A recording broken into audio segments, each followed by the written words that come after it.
আপনি কি জানেন হাতির মজাদার বেল হজম প্রক্রিয়া সম্পর্কে? হাতি যখন বেল খায় তখন শক্ত খোসাসহ পুরো ফলটিই গিলে ফেলে এবং পরবর্তীতে ওই বেল গোটা অবস্থায় আবার পায়ুপথ দিয়ে বের করে দেয়। কিন্তু এটা কিভাবে সম্ভব হয়? চলুন দেখে নেওয়া যাক।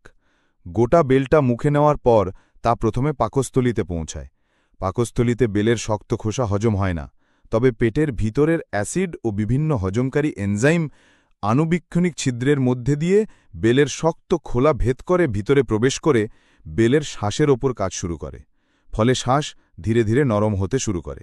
বেলের শ্বাস যখন পাকস্থলী থেকে ক্ষুদ্রান্তে পৌঁছায় তখন এটি আরও বেশি ভাঙতে থাকে।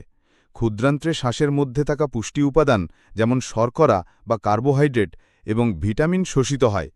একইভাবে ক্ষুদ্রান্ত্রের ভিতরের অংশ থেকে রক্তে পুষ্টি উপাদান শোষিত হয় এবং শরীরের বিভিন্ন অংশে সরবরাহ করে।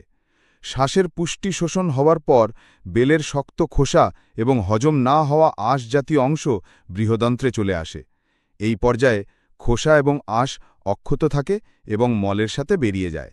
সুতরাং বেল অক্ষত থাকলেও তার ভেতরের শ্বাসটি নরম হয়ে যায় এবং এর পুষ্টি উপাদান পরিপাকতন্ত্রের মাধ্যমে শোষিত হয়।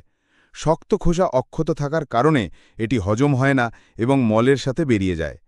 এই প্রক্রিয়াটি হাতিদের জন্য অত্যন্ত উপকারী, কারণ এতে তারা বেলের পুষ্টি পায় এবং একই সাথে মলের মাধ্যমে পরিবেশে বীজ ছড়ানোর কাজটিও করে, যার থেকে নতুন বেলগাছ জন্মায়।